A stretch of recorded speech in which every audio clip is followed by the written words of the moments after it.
This crazy letter that was written to Mr. Ramsey is the key to what really happened to JonBenet. And Frank Morse and the Anglin brothers are the guys that did it. I need to explain everything on this letter to you. It's 3 pages. Here it is condensed into print. But I'm going to need to set the cameras up so that can be done, where you can understand it line by line. I've gone through the letter several times, and I remember Frank saying things. I've gone over it over and over, and I remember Frank saying things that indicate to me that, he wrote the letter, and I want to tell you about that. And I'll just give you a quick one here. Look at this. At the end it says victory.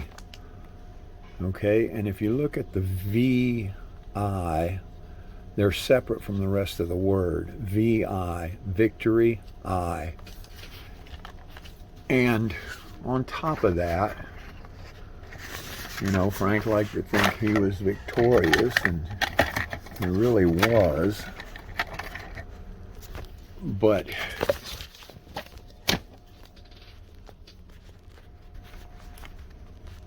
if you look at this V, it really kind of looks like this.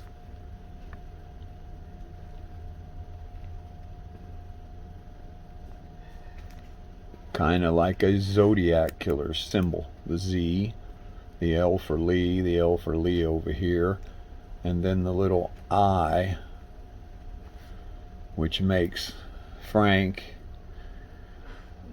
real happy about how he got victory.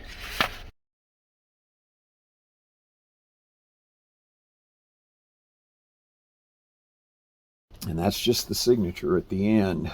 I got a lot of other things I have to go over in there with you, but I need to set this camera up a certain way to do it. The the Z symbol with the I beside of it, I'm the Zodiac killer, and I'm the guy that had all the victory. You might remember before I showed you the book that Frank wrote called Ha Ha, or Ha Ha Ha, I don't remember, where he made the H come together to make a V for victory, and he told me about the victory. This was a big thing to him, V for victory, because he had, beat the system so many times in so many ways. And also that letter that they wrote to the warden that said, at the bottom, it said ha ha, but the ha ha made a V for victory, and that's what Frank told me about, and I've shown you that. I really need to, I guess, do that again.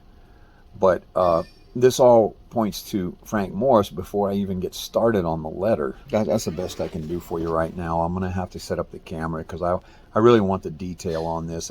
Just as a way of reaching out to the family and the poor little girl, because the Boulder police, I've seen a lot of videos in the last few days on this, and they say this and they say that and they keep changing, but it's obvious that almost everybody wants to blame this family because they made a model out of this little girl and dressed her up like an adult, and a pedophile's dream and all these other things. Well, that's the thing that Frank he had that exact same mentality.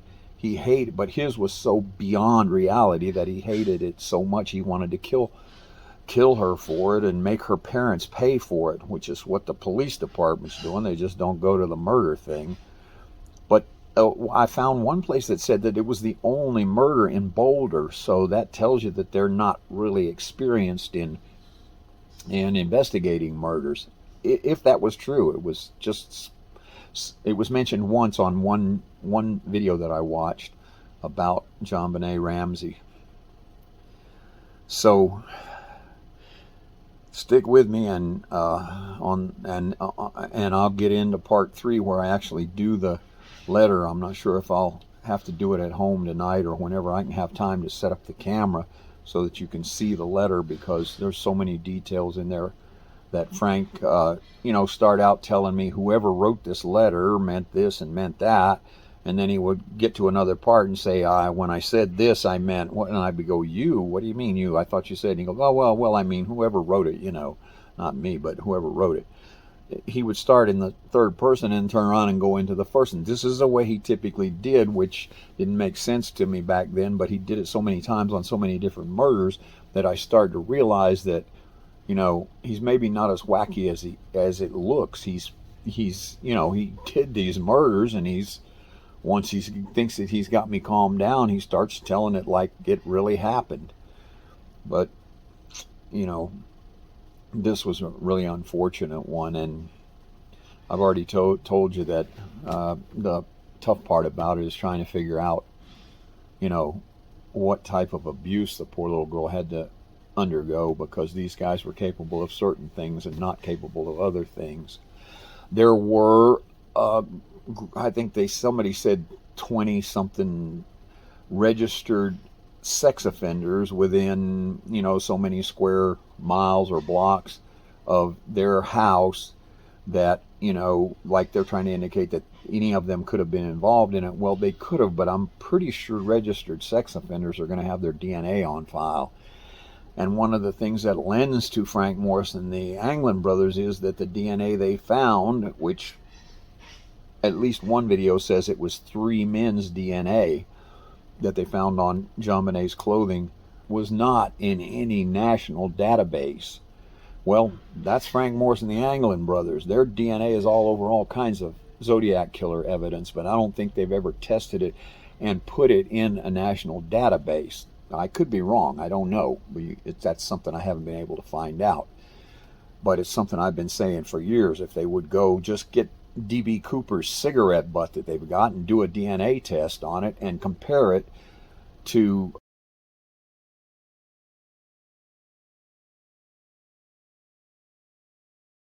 the Anglin brothers, is more likely you could match DNA on them, because they could do that from Alfred's DNA. They dug him up, his body and everything, and did some DNA forensics on him.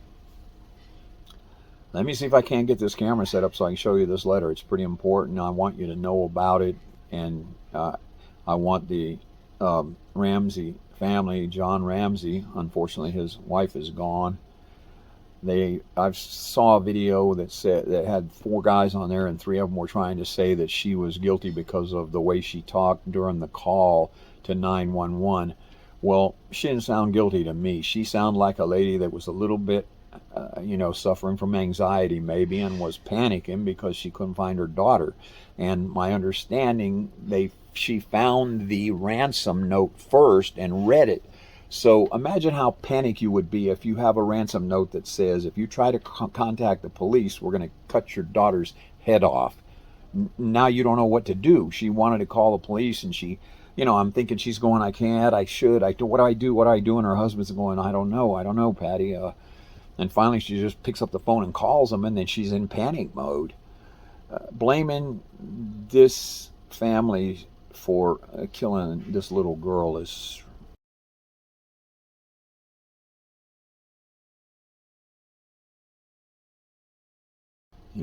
rest in peace, my little dear. And Mr. Ramsey, I hope you get to see this video so you'll know who really did kill your daughter and what really happened to her, because he told me he was going to do it a year or so before in his own certain terms of how much he hated the whole thing. And he hated in the same kind of way that most of the people out there hate that are trying to accuse JonBenet's family.